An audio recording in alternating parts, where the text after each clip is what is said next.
Are you somebody who is looking to get back into your workout routine? Now, there's a couple of people who I know are definitely going to fall in this category.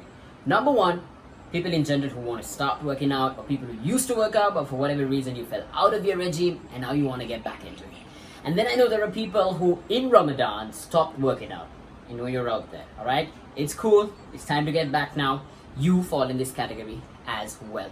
And lastly, maybe people who tone down their intensity, either due to Ramadan or for whatever other reason, right? Now, if you fall in any of these categories, if you are somebody who is looking to get back into working out or even start working out, this video is for you. Now, if you are in any of those categories, there's actually a couple of things that could actually go your way, okay? Now, I myself, I'm trying to get back into my usual workout routine. I've lost a little bit of mass over time due to a couple of reasons with COVID, so on and so forth. But here are some of the good things, right? Number one, you can actually redefine your goals, or if you haven't defined any before, define your goals before getting back into your fitness journey. Why? I'll tell you why.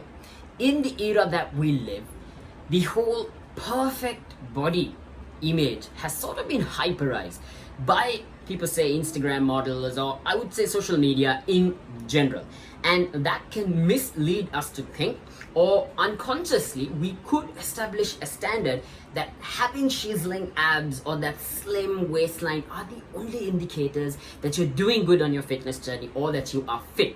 Now, make no mistake, for sure, these things can be indicators as well, right? If someone's got a chiseling six-pack and they've got a fine waistline, chances are they are healthy. And those who know that sometimes they may even be unhealthy, right? But that point put aside, what I want to encourage you guys to do is define your goals based on what you want to achieve. And what I mean is this. See, you can be a mom, you could be a dad, you could be a student who's currently trying to balance a couple of degrees or whatever. And for you, having a six-pack may not be a priority. I mean, yeah, we all want to have it. That's a different story. But it may not be a priority. Your kids may be your priority, right? And what I want to encourage you to do is try to identify, in order for me to dedicate my best to my priorities in life, how much of health and fitness do I need? Because that might translate to 2 resistance training sessions a week. That might translate to 3 resistance training sessions a week, maybe just 1 hour sessions. And in that hour, you can cover all the important things: flexibility, mobility, strength, and even power training and a bit of cardiovascular conditioning. All right. So that might be enough for you. Now, of course, if you are a bodybuilder or a figure competitor, that's a completely different story. If you're a model and you need to have that sort of appearance for your job, if your career depends on it, that's different. Then you can afford to dedicate all your time and money and invest it in it. Right? So that is the first point that I wanted to convey to you guys. Point number 2. This is an opportunity for you to do things right. Meaning, sometimes when we pursue certain goals, like say we're obsessed with having muscle mass, we can sometimes overlook technical execution of exercises, meaning exercise not being performed properly. Now, if you're young, if you've been fit, you might get away with it for a while. But as we age, these exercises being performed imperfectly, and adding to that, we add weights to that, we add resistance to that, the potential for you to have chronic pain as you age in your lower back, could be in your knees, could be in your ankles, could be in your shoulders, wrists, wherever, are much higher. So since you are starting from scratch, or you are starting from a regressed level, maybe this time around we can do it right and actually pay attention to technical execution of these exercises. Because trust me, guys, more than aesthetics, more than looking good, actually feeling good and being healthy is actually important. All right, so that is the second point for you. And point number 3, you are not the same. Now hold on. All right, what I'm trying to tell you is, see, some of you are trying to get back into working out, and some of you might be starting from scratch. But in both instances, it's almost like you are starting from scratch. And what I mean is, some of us might try to go back and perform the same complex moves that we used to perform, and hopefully not with the same weight. I think we all get that part. But we might try to just pick things off from where we stopped. And needless to say, our bodies have deconditioned over time.